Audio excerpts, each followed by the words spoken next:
Good morning, Ethan, Jason, Hans, Sebastian. How are you today? Hello, Ethan, Miss. how are Fine, you? you? I am okay, thank you. Oh, Hi. hi. Hi, Miss. I need Felipe Sepúlveda for next class because we are going to have evaluation, so I need half of the students, and Felipe is in charge of the attendance in this class, so I hope he joins the class later. Okay, guys, I hope that you did your homework for today. Yes? Okay, excellent. This is pages, let me see, 56 and 57 and 59. So we're going to start checking, okay?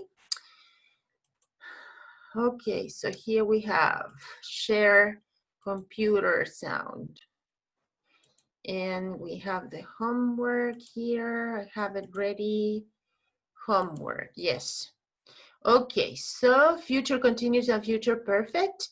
First exercise, read this career service advertisement. Please, Jason, I want you to read this career service advertisement.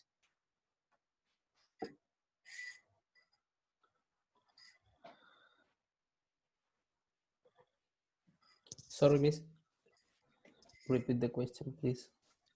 I want you to read this advertisement. Are you a business graduate?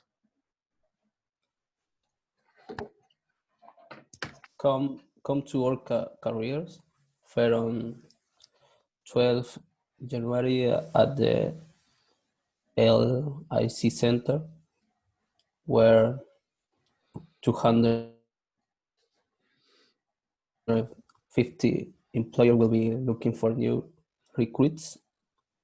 They will be asking for CVs, so don't forget to bring yours. We guarantee you will have found a new job by the end of the fair. By the end of the fair. This is a career fair, it's a job, it's a employment fair. So which actions are in progress during the fair? You have two actions in progress. What are they? Anybody, please? Free participation, please. The first is employers will be looking for the new recruits. Excellent. That's the first action in progress. And the second one? They will be asking. They will be asking for CVs. Very good. Which action will finish before the end of the fair? We guarantee you will have found a new job. Very good, yes. So that action will finish before the end of this event.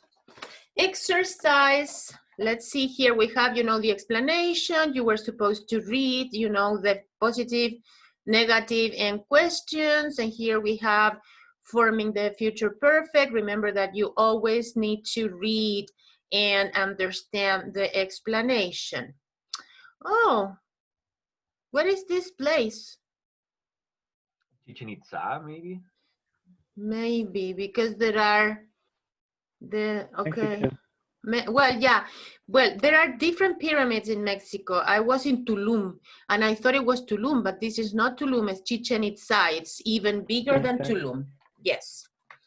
Simon and Carl, please. Ignacio Porras, you are Simon, and Ethan, you are Carl. Give me this conversation, please. Miss, with the answer or not yet? Yes, everything. Complete conversation. Am I Simon, right? Yes, please. Okay. Are you okay? You're starting into space. Sorry, I was just daydreaming about my holiday next week. I can't wait. This time next week I will be flying to Mexico with my wife. Wow, that sounds great. Where will you be staying? We will be staying with some friends near Mexico City for for the first week, and then in Cancun for the second. And do you have any particular plans for your trip? Yes, we will be doing a lot of sightseeing. Our friends will be taking us to see the Mayan pyramids, Palenque, Chichen Itza, and places like that. I have always wanted to see them. Yes, me too. Lucky you. And what are your plans for Cancun? Well, I will be trying a lot of different water sports, but my wife will not will not be joining me. She prefers sunbathing. Well, I will be thinking about you while I'm stuck here working. I'm so jealous. I'm I don't so know how jealous. What is jealous jealous? Guys, is.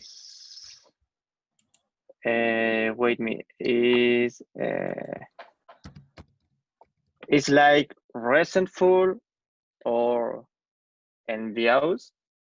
yes, perfect. This is the way you have to do your homework because everybody knows the translation in this class in Spanish. Jealous is a person who feels, envy for another person. But the idea is that you find synonyms, envious, resentful, like Ignacio said. Yes? You can always look for the translation in Spanish, but what I want you to do is to look for synonyms, okay? Very good, guys.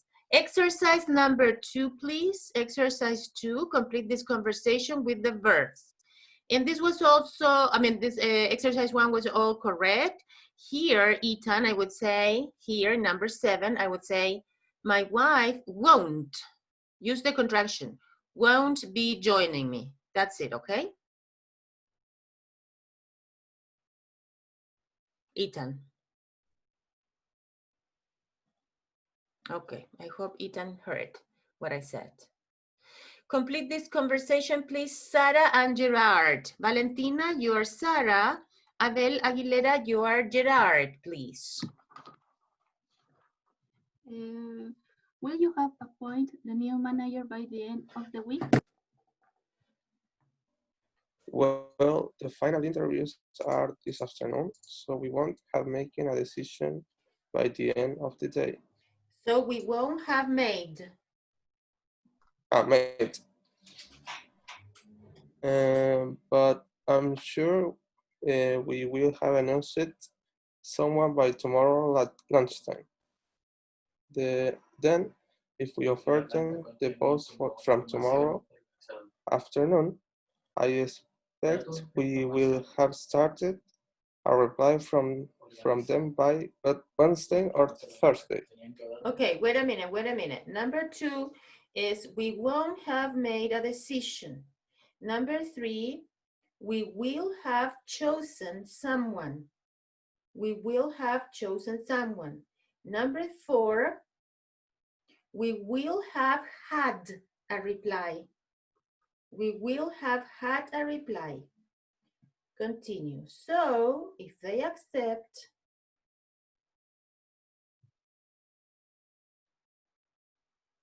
Abel. Yes,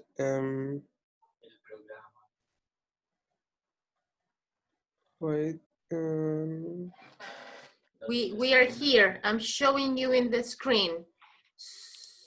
Yes, but I have wrong answers. No, here. Number 5. So if they accept quickly, then I hope we will have announced the appointment by the end of the week. We will have announced. Valentina, do you have the next? Yes. I hope they will have started working with us before the busy summer period. Yes, I hope they will have started. Remember that this is regular. Will have started working. And Abel, don't worry, it says. Don't worry, they'll probably have to work 3 months notice maximum in the in their old company. So they will have joined us by April at the last. At the latest. At the latest. But remember, Yes, we they must. will have, yeah. Number 7, I am checking for everybody. I'm sorry, Abel. Number 7, very good, Abel. They will have joined. They will have joined us by April at the latest. But remember, we mustn't rush this. The most important thing is to find the best person for the job. What we will achieve if they appoint the wrong person? What will we have achieved? What Okay. will we have achieved if we appoint the wrong person?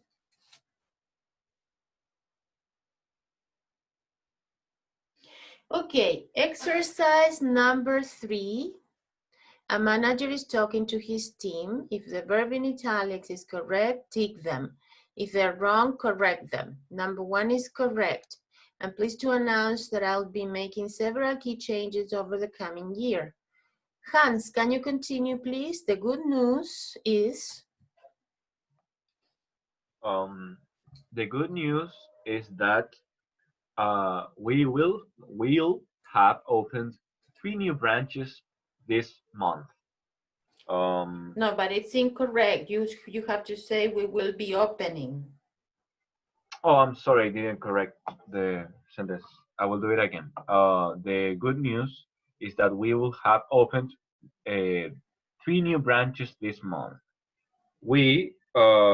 That's correct. We will also have transferred our head office into new premises by the end of December, so that we will be ready to do business from there from January. As many of you know, by the start of the new financial year, the accounts department will be introducing a new purchasing system, which we hope. Number 4 is correct. Oh, I sorry, I have that mistake. So No, it will be. No, don't worry. That's why we're here, for learning. Number 4 is totally possible. You say, by the start of the new financial year, the accounts department will have introduced a new purchasing system, which we hope will improve efficiency. What about number 5? Okay. Number 5, I think it's wrong. I have will be taking. Yes, will also be taking. We also be taking. Yes. So we also be taking on between 50 and 100 new staff during the next 4 months to help cope with the extra work. Yes. Attention in number 5 is will also be taking with ing. We will also be taking on between, yes. Yes, it will also be taking because it's during the next 4 months. And number 6, Hans? I have it. It is wrong. I will say will be publishing. Excellent, because it's a future plan. Very good. Number 6 is we will be publishing.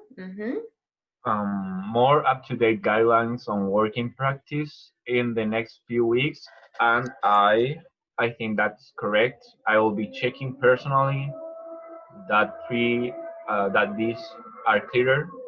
Is that correct? It's correct. Perfect.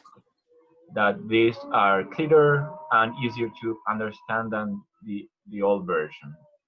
Despite the extra costs, some of these changes will incur. I confidently predict that by the final quarter, the company, I will have that it's correct. Yes, it's correct. Will have exceeded budget for this year. Thank you for all your hard work. Excellent. So we have number 1 is correct, number 2 is incorrect, number 3 and 4 correct, 5 is incorrect because you say will also be taking on.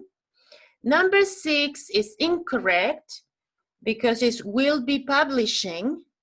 And number 7 and number 8 are totally correct. Okay, business talk. Use the future continuous to be polite. You can use the future continuous when you want to soften questions about the future and make them more polite. Yes? So, when will you come back? When will you be coming back? Do you want me to pay now? Will you be wanting immediate payment? This is very formal because you never use want with ing, only in very, very formal situations. How are you going to the airport? How will you be going to the airport? What are you going to do there? What will you be doing during the time there? Here.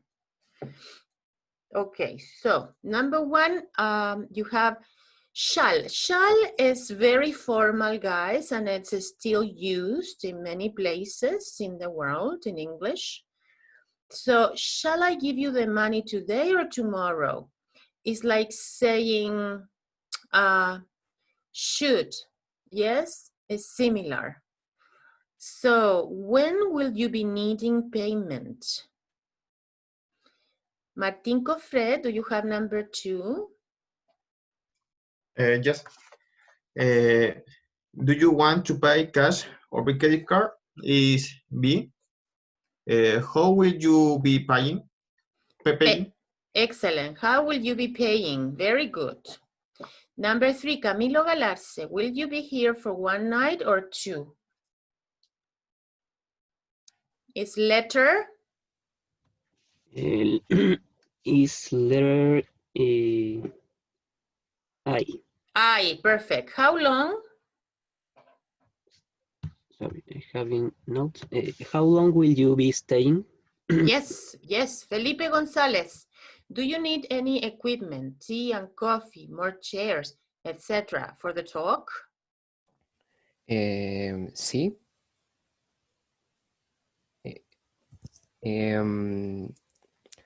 Will you be needing anything for your presentation? Yes, perfect, Felipe. Sebastián Vargas, number 5. Do you want us to telephone you at 7? That's letter G. Will you be needing a wake-up call? Aha. Letter G. Will you be needing a wake-up call? Ignacio Porras, do you want to visit the gym? Letter A. Mm-hmm. Will you be wanting to use the sports facilities? Yes, that's right. Very good. Camilo Galarce, please. What time will you get there? Number 7. Letter E. When will you be arriving? Excellent. Sorry. Yes, it's okay. It's okay. Very good. Ethan, do you want us to bring any meals up to you? It's letter D. Will you be wanting room service? Excellent. Very good. Jason, are you coming by car or train? Is letter F. How will you be traveling? Perfect. Felipe Gonzalez, what do you expect to do while you are in London? What will be doing while you are in London? What will you be doing? Yes. Yes. So this is really beautiful, beautiful English, polite, you know, with perfect grammar. So if you can incorporate these, you know, structures into your language, it would be fantastic, and you are going to be one of a kind, you know, because normally young people speak with very informal English, but if you ask me one day, Miss, will you be needing some help from us? I would say, oh, wow, that's so beautiful. That's beautiful English. Thank you so much for your homework. I can see that you did your homework today, and I am glad for that, because this is one of the best ways to learn. Yes, to emphasize what we studied last class. So today we are going to see a video about the sole survivor. The link that that you have in the course plan is not allowed, because it's only for people in Europe, in the United States. So I'm going to copy the link.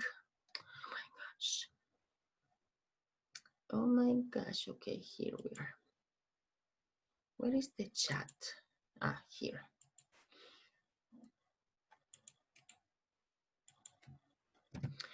Okay, so I said before that the link from Smithsonian is not allowed for Latin American people, unfortunately. So I found the link in YouTube. So this is the new link for you to have it, because you will have to have an oral presentation later, yes?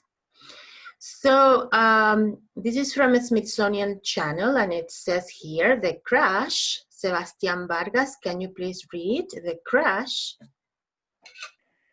The crash of Flight 255 was so overwhelming, rescue workers doubt there be any survivors, but they were wrong.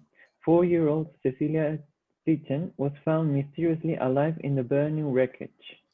Yes, so wreckage. Where did you see this word in a previous video? Do you remember wreckage? The Bermuda Triangle video? Yes, in the Bermuda Triangle, we saw the word wreckage. Can you give me a synonym, Seba?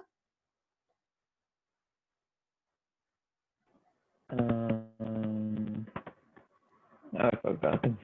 Sorry. Ruin? Ruins, right. That's a wreckage, it's ruins. Okay, so we are going to watch this short, it's only 2 minutes and 49 seconds, about this Flight 255. Overwhelming, please. Synonyms of these words, of this word. I'm going to look for them, please, because this is, you know, a word that you use so much. You can say... Overwhelming. You can say, I am overwhelmed. Yes, with ED is when you feel overwhelmed. But the situation is overwhelming. With ing, okay? So you have here synonyms, extreme and astonishing. I think this one is better. It's astonishing, amazing, terrifying, awful, frightful, staggering, shocking. So you can say, remember, I was overwhelmed when I saw that disaster. And the disaster was overwhelming. That's with ing. So I have 2 questions for you. Questions about aviation. Where are my questions? Okay, I'm going to copy the questions for you before we watch this video.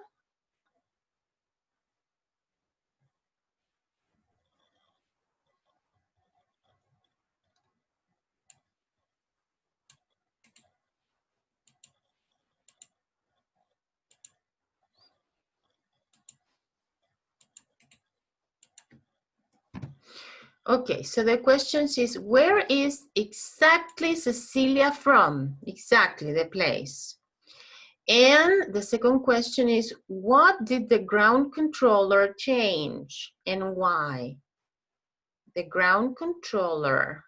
You have tower controller. We are talking here about the ground controller. Do you see the difference? Ground and tower controller? The ground is the one that works on land, in the airport, yes? Sitting in an office, yes? And the other one is the tower one. Okay, so here we go. Take notes, please. Isolated words, anything that you understand, please write it down.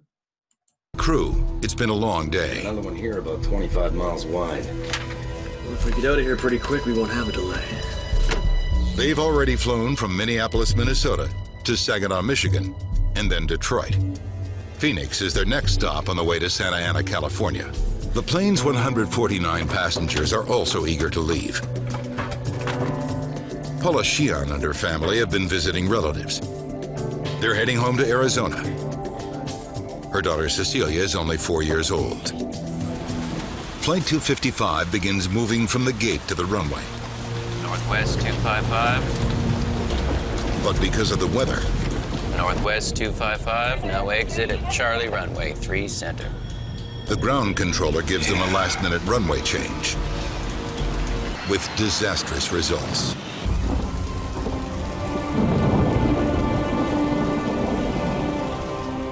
I prayed that everybody made it, but I thought it was just a small plane because it happened so quickly. I didn't know it was a bigger plane, and it was just awful. Just minutes after impact, paramedic Tim Schroeder is on the scene looking for survivors. I have never been to an accident of that scale. We were struck by the magnitude of what we were seeing, the large scale of it. It was almost overwhelming. From the little that's left of Flight 255, it is unlikely they'll find anyone alive. It was probably a minute went by and Dan actually heard a noise. He asked me a couple times, do I hear anything? And I said no. And then finally I heard it. And it was more like a faint cry.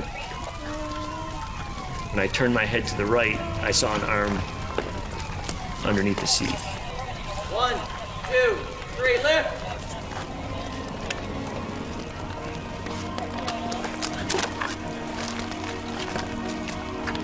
She was covered in some blood and some soot.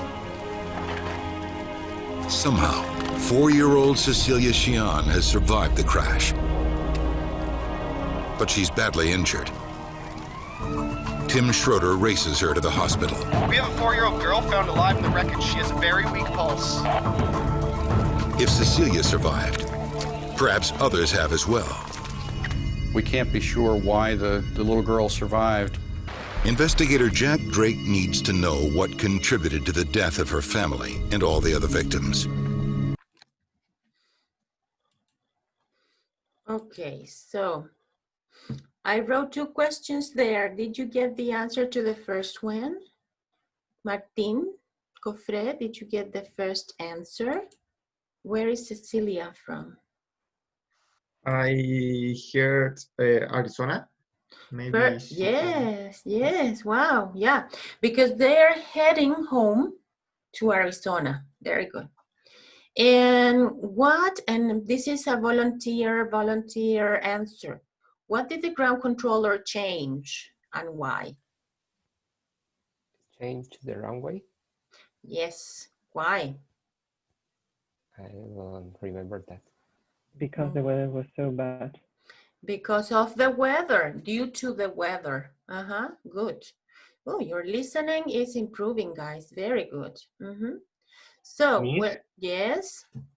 I thought I heard a word that I don't know, that it is inquire, maybe? Did you hear that? What does inquire mean? Ask. Oh, okay.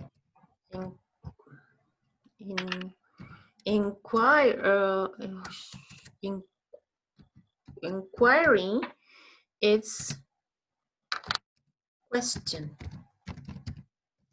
It's a question. I wrote a 0 there, nothing to do.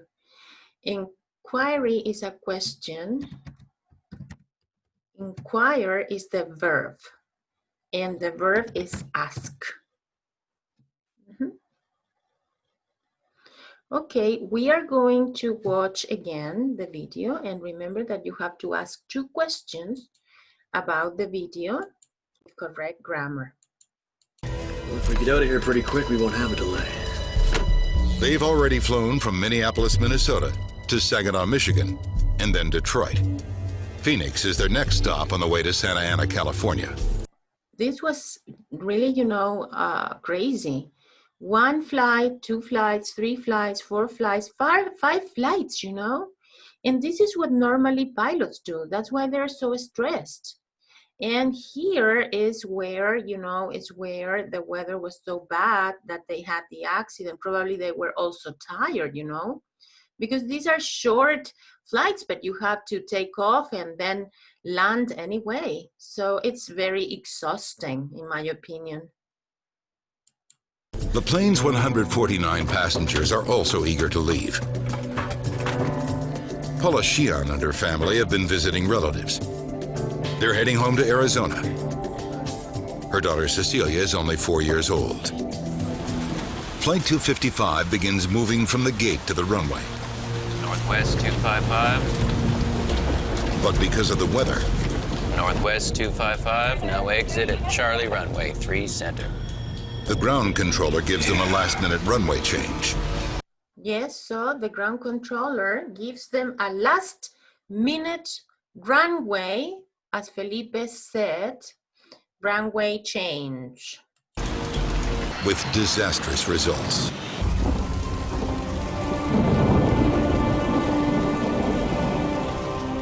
I prayed that everybody made it, but I thought it was just a small plane because it happened so quickly. I didn't know it was a bigger plane, and it was just awful. Just minutes after impact, paramedic Tim Schroeder is on the scene looking for survivors. I have never been to an accident of that scale. We were struck by the magnitude of what we were seeing, the large scale of it. It was almost overwhelming. From the little that's left of Flight 255, it is unlikely they'll find anyone alive. It was probably a minute went by and Dan actually heard a noise. He asked me a couple times, you know, do I hear anything? And I said no. And then finally I heard it. And it was more like a faint cry. When I turned my head to the right, I saw an arm underneath the seat. 1, 2, 3, lift!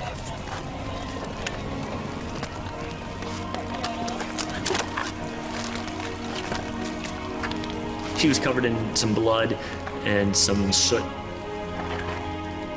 Somehow, 4-year-old Cecilia Sheehan has survived the crash. But she's badly injured. Tim Schroeder races her to the hospital. We have a 4-year-old girl found alive in the wreckage. She has a very weak pulse. If Cecilia survived, perhaps others have as well. We can't be sure why the little girl survived. Investigator Jack Drake needs to know what contributed to the death of her family and all the other victims. Okay, so please, now we're going to work in 4 groups, yes? And you have to ask, you know, 2 more questions about the video. If you're ready with the questions, please write them here in the chat. Only one representative by group, please. Join the groups.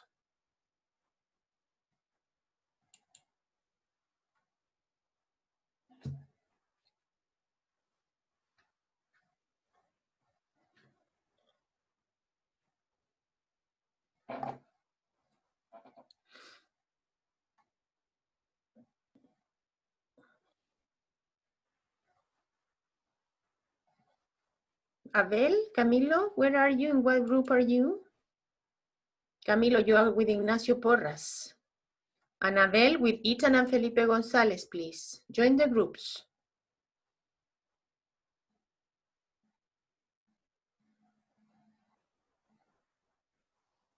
Abel?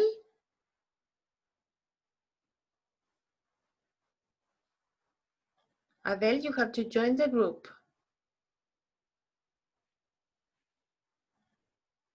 Abel, do you have a problem with the connection?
Are you ready, Seba? Yep. Good. So write your questions, please, in the chat.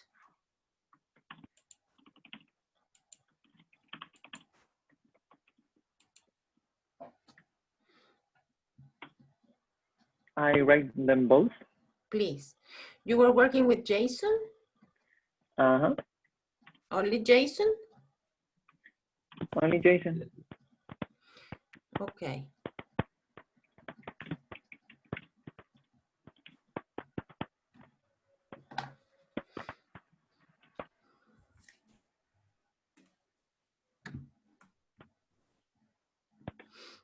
Okay, thank you guys. Sebastian Vargas is writing his questions. Sebastian, what was the name of the airline and how many passengers were on board? Good questions. Ask, please, your classmates. Ethan, the first one, please. You are muted. At the plane were 129 passengers on the board. Correct, Seba, or incorrect? 149. 49. Yes, not 29. Yes. And? Hans, what was the name of the airline? Not sure. I don't remember. I'm sorry. Camilo? I didn't see this. Sorry. Oh. Do you say the answer, me? Me neither. I don't remember the name of the airline. Northwest. Ah, Northwest. Okay. Because it doesn't exist anymore. Thank you, Seba. Felipe Gonzalez. Okay. Which runway the ground controllers gave to the pilots? Which runway the ground controllers gave to the pilots? Okay, I think this question is too literal. I think we should change it. Let me see. I would say, which runway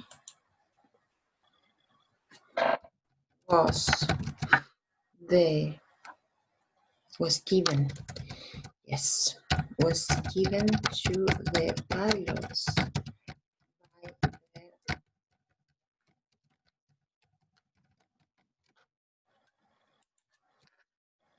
This is more English. Which runway was given to the pilots by the ground controllers, Felipe? Because the other one is the translation is too literal. It's like Spanish, English. This question is for Felipe? Abel. Abel, why you didn't join the groups this time? I'm sorry, miss. I had to go to pick up a Rappi. Your lunch. No. From Farmacia. I don't know. Okay, from the drugstore. Yes. For this situation, I can join the room. Okay, you didn't do this, but do you know this answer? Can you repeat, Felipe? Which runway was given to the pilots by the ground controllers? I know. I don't know. He doesn't know. Who knows? 32C. Felipe? I heard the runway 3 Charlie. Yeah, but Charlie is C. Yes. Good. Okay, I have another question here. Hans, whom visited Cecilia while on Minnesota? No. In this case, you only say who visited Cecilia while on Minnesota, not whom. Whom doesn't sound to me. Who visited Cecilia? Yes, I was wondering which one of the two words will be, because whom, as far as I'm concerned, is a quien, right? Yes, yes, but it's not very Right. much use. It's not very much Okay. use. Maybe I just got complicated No. by now. No, I think if you say this, yeah, gringos will understand, but I think it's better to say who visited Cecilia, only that. Because Okay. with who, you can use the verb in past immediately, and that's perfect. Who visited Cecilia? Who visited Cecilia, Hans, for? For Sebastián Vargas, please. This is a hard one, so Seba. I don't know this one. Okay. Anybody knows? I didn't get it. Miss, do you know? Yeah, her relatives. Yes. That was hard. But where? He said it like in one decimal of second. Very fast. It was very fast, right? And of course, this question is correct. How old was Cecilia? This is easy. She was 4. Ignacio Porras, how many people were traveling on the plane? The same question that Sebastian said, 149. Camilo Galarce, what was the flight? What is this word? Route? You mean route? Sorry. How do you spell it was this? A route. Yeah, but you Yes, in the United States you say route. In England you say route. So that's the word. What was the flight route? What was the flight route that day? Oof, it was a long route, right? Yes. Who remembers the route or the route? From Minneapolis to I don't remember the name. Then to Detroit. After that to Phoenix, and finishing in Santa Ana, California. Oh, yeah, so much. Yes. Saginaw. Yeah, so much. 5. I said there were 5 flights, right? And this little girl was so cute and she survived. I'm so happy for her. Don't you think that the girl was beautiful, that she was cute? She was cute. She was with her teddy bear on the plane. She looked like this girl that it was disappeared from some kingdom or something like that. His name was Madeleine McCann. I think. Oh, looked like her. yeah.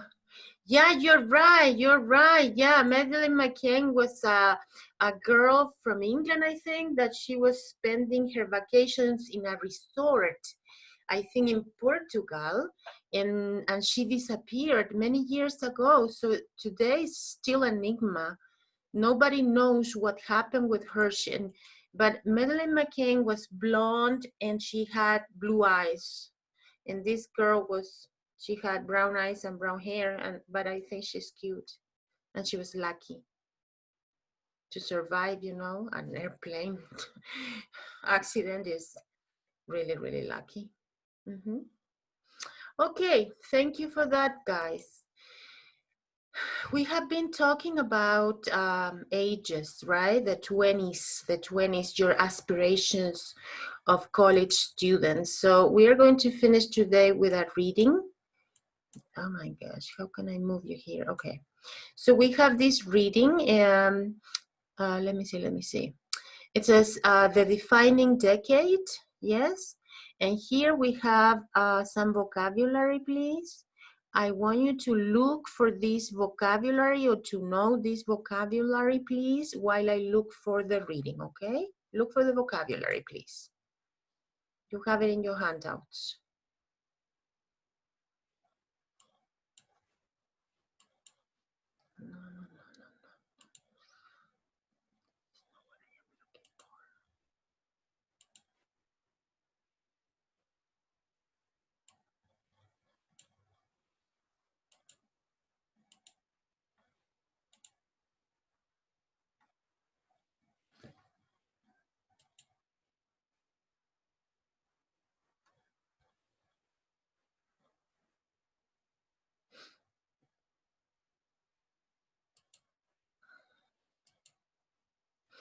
Okay, so we have here an aha moment is a situation in which a person has an important realization. Yes, how can I enlarge this here? Yeah. And then the second, back something up. Back me up, please. What is that? It's to support it. Please, I need help. Back me up. What is number 3, Seba? Growth spurts, a period when a thing or a person grows a lot in a short period of time. Like you guys, you grow a lot. Between 18, 25, you grow a lot, not only physically, but mentally. And what is rewire, Felipe Gonzalez? To change the connection between neurons in the brain. Okay, so we are going to read about this psychologist and TED speaker. Okay, so here I have the reading. I think it's this one. Let me check. No, it's not that one. And what about this one? Yes, this is the reading. The defining decade. For the longest time, adulthood and the responsibilities that come with it was thought to begin in your 20s. After finishing school, 20-something-year-olds were expected to be independent, start careers, and raise families. Many of today's youth, however, are now delaying marriage, careers, children, and other milestones of adulthood. In the last few years, the media has romanticized this phenomena, coining phrases like 30 is the new 20 and kidulthood. As society has begun to believe that it's okay for young adults to put off commitments, it's now increasingly acceptable for today's 20-somethings to work at low-level jobs and to live with their parents. Many kidults are leaving serious decisions about work, marriage, and family until later, when they're in their 30s.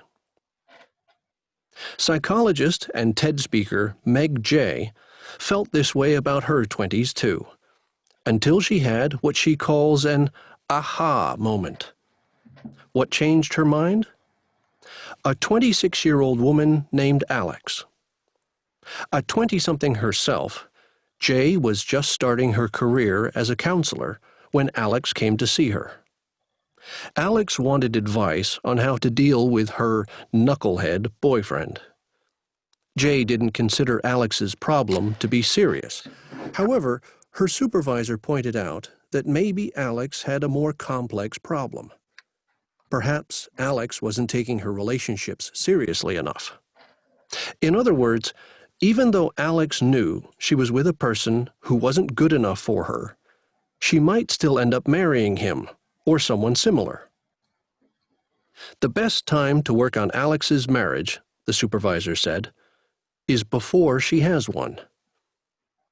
Jay realized at that moment that the 20s aren't a time for coasting, but rather the best time to be making serious choices about the future and preparing for adulthood. She points out that 80% of life's most defining moments take place by age 35. This means that 8 out of 10 of life's important decisions and experiences will have happened by your mid-30s. Jay refers to research that backs this up. Female fertility peaks at age 28. More than half of Americans are married to or dating their future partners by the age of 30. Approximately 70% of lifetime wage growth happens in the first 10 years of a career. The brain ends its final growth spurt in the 20s, as it begins to rewire itself for adulthood. This means that if you want to change something about yourself, your 20s is a good time to do it.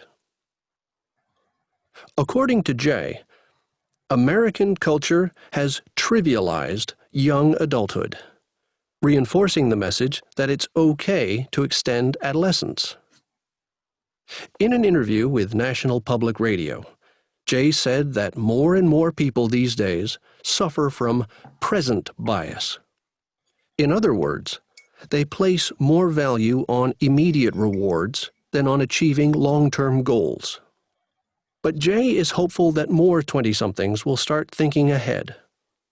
A lot of what she does with her 20-something clients is to ask them specific questions about the future, such as where they hope they will be in 5 or 10 years, if they want children, or what type of job they hope to get. She believes that in order to pursue a happier, more fulfilling future, what's important is not only thinking about these things, but thinking about them at the right stage of your life. And in Jay's opinion, the critical period for adult development is actually in your 20s. Oh my gosh, this really, has changed so much.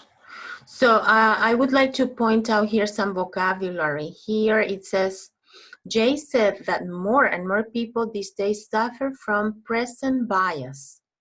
Bias is inclinación, preferencia. Present bias, that's the word. And then here, there's a very funny word here. It says, Alex wanted advice on how to deal with her knucklehead boyfriend. Knucklehead boyfriend is a stupid boyfriend. It's like cabeza de chorlito or tontito. And Jay didn't consider Alex's problems to be serious. So that's a knucklehead person. You can say knucklehead. And well, kiddohood is a new word that gringos invented.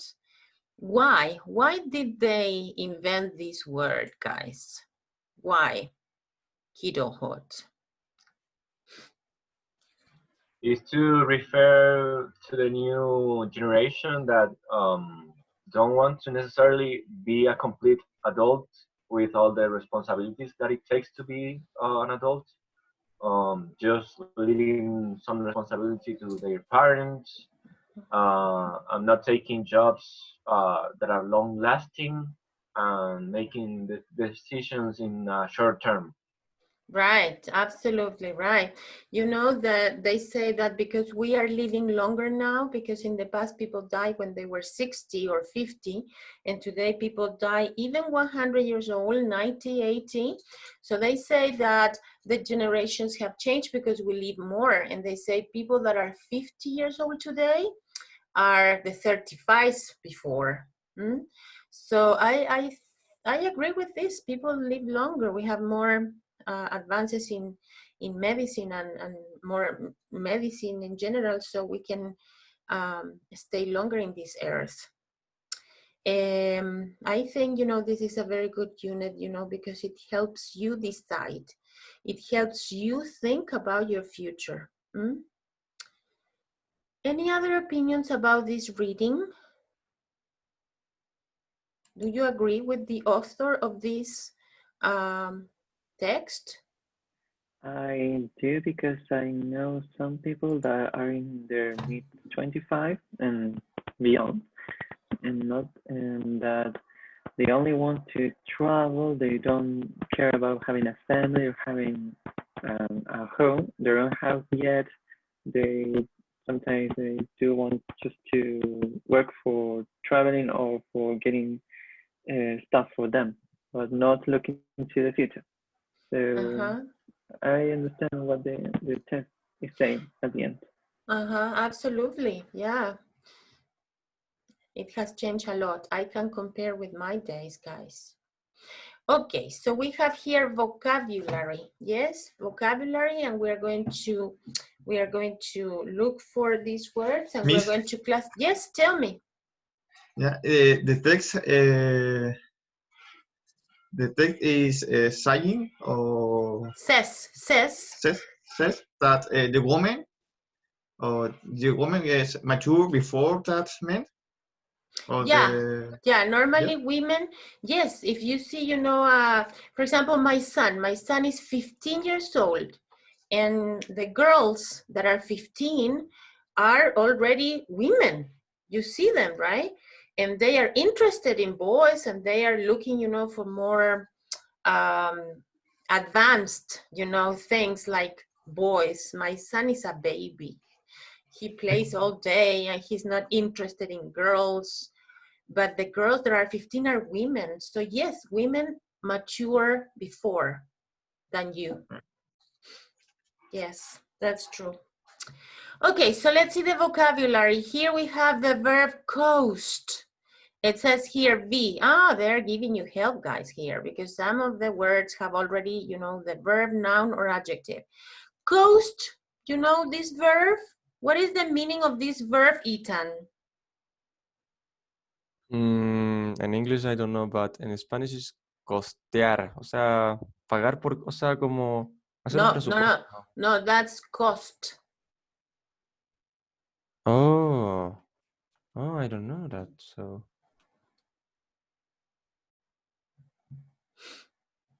What is the meaning of that verb? Can you please connect it with the unit?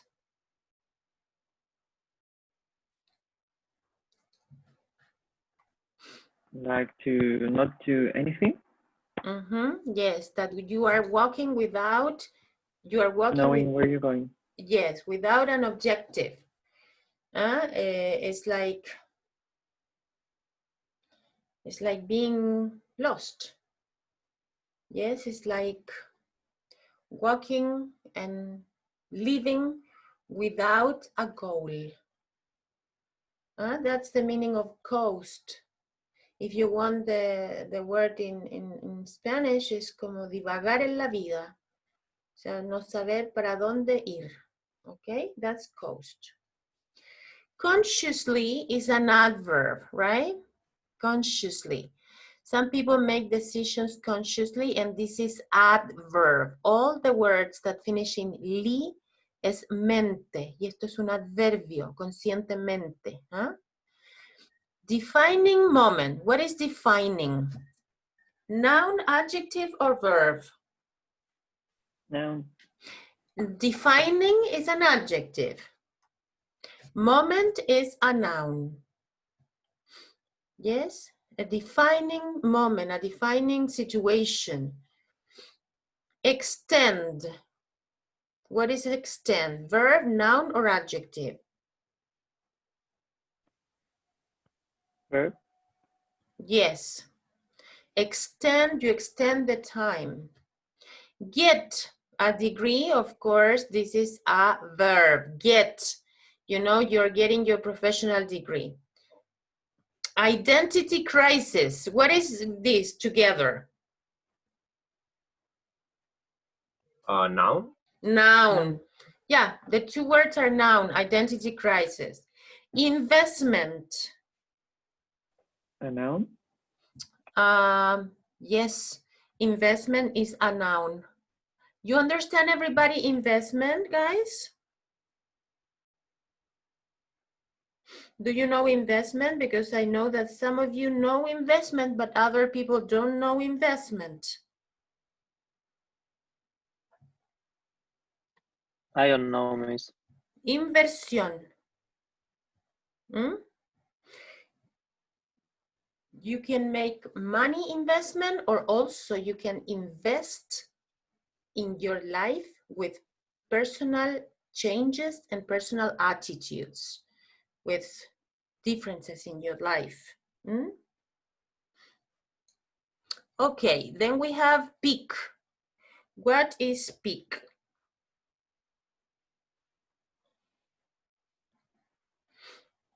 A noun or an adjective? No, it says there that it's a verb. In this Like the case, top of something? In this case, peak is a verb, and it's reach, reach something. Yes, that is peak. Is to reach to the top or hit the top. That would say reach. Peak. I'm trying to write it in the chat, but it's Chat, hello, where are you? Pick is a verb, yes? Oh my gosh, the chat, okay, here I'm going to do this. Miss, pick can also be a noun, right? Yes, of course, yes. And also is hit the top in this case. As a verb, a pick is reach to a top or hit the top. Okay, pick of course, yeah, es pico, el pico de una montaña. Peer is a noun. A peer is a person, yes, it's a partner in this case. Procrastination, oof, this word, we can talk so much about procrastination. You know what procrastination is? To do nothing, to be lazy. Yeah, but it's like having, you know, different things to do, and at the end you don't do them. It's like you always delay things for the last minute, and sometimes you never do them. And this is especially done by people, for example, when they say, okay, I'm going to study English and I'm going to take a course in an institute. And you go to that institute and they say, okay, you can come back to classes any day you want, anytime you want. So you never go, you never attend classes, so you don't do anything at the end. That's a typical example of procrastination. Another example is when you have a cavity, yes, in your teeth, and you have to go to the dentist. You need to go to the dentist, and you never go to the dentist, and then you have to extract your tooth. So that's another example of procrastination. You never go to the dentist, so of course the cavity, you know, broke your tooth. So that's another example. Or for example, you know, I have this project in my mind that I have to make it true, and you have the project in your head forever and you never do anything about it. That's another example of procrastination. Or the gym. Or the gym, right. You pay for the gym and you never go to the gym. So it's like delaying things and not being focused. Huh? It's impossible to explain in Spanish because the word doesn't exist, I know. Or probably the word exists, but it's a word that was created in English. Okay, so procrastination is a noun. Yes, it's a negative thing in life. Okay, the next one is pursue a career. Pursue is a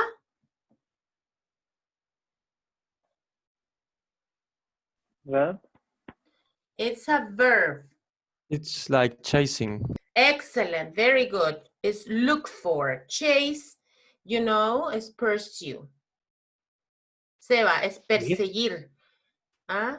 Perseguir, pursue a career. Miss? Yes. But a career in the English context is not like in Spanish, right? No. A career is like for work. Yes. A career is what you get at the university is a degree. Yes? You're pursuing a degree.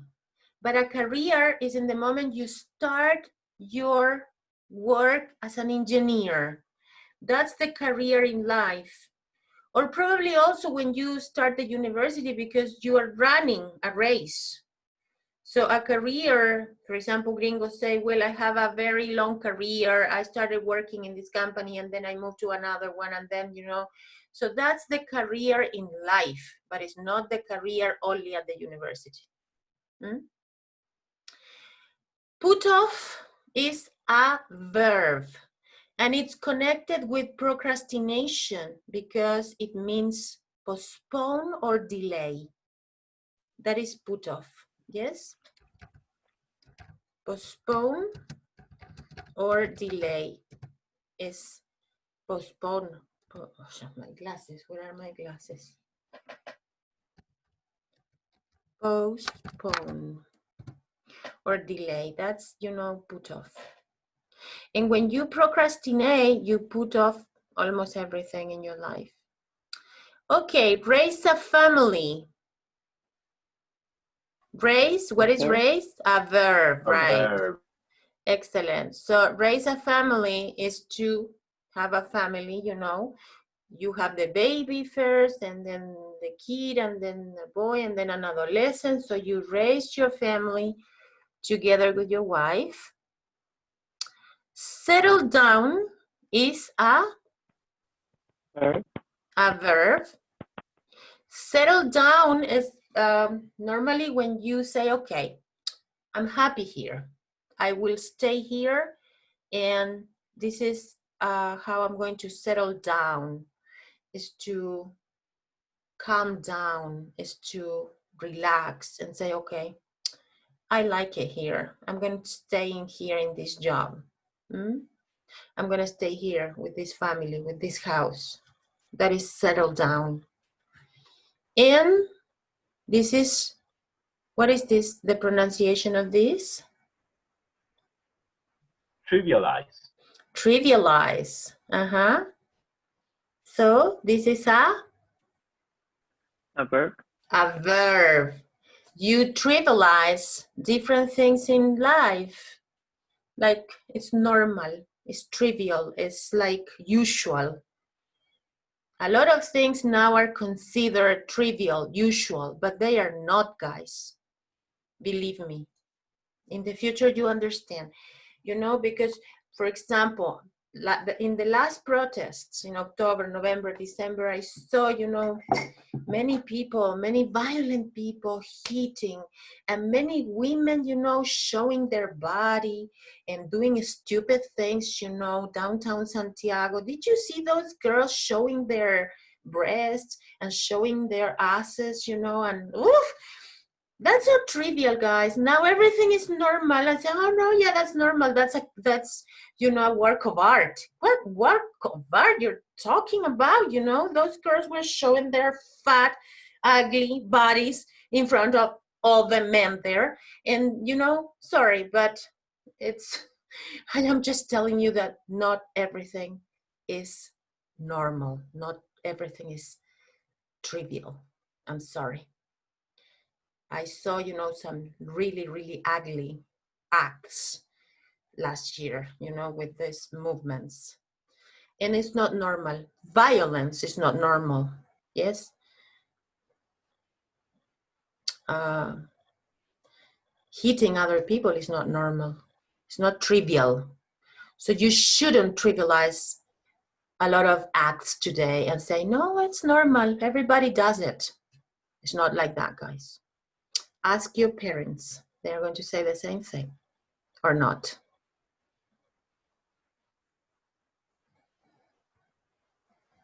Nothing? Nobody talks to me? No opinions? I agree with you. You agree with me, Felipe? Yes, Felipe Yes. is my friend.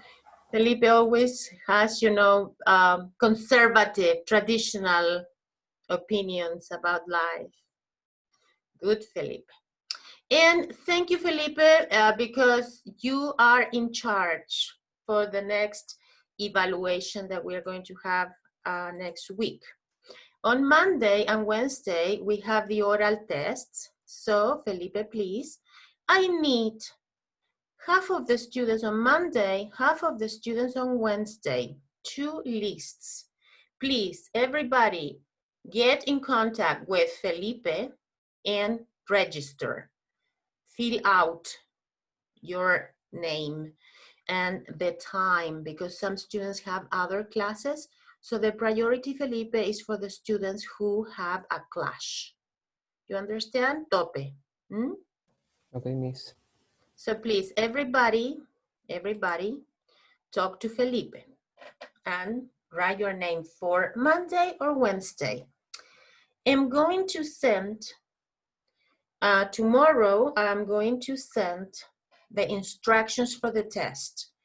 You will have time to prepare, but this is going to be by Zoom, not video. We are going to be together, and it's like being in person. You have to come and observe your classmates talking and speaking. And you are going to have a definite time, but I'm going to give you the instructions tomorrow. Any questions? It's not going to be improvised. You will have time to prepare.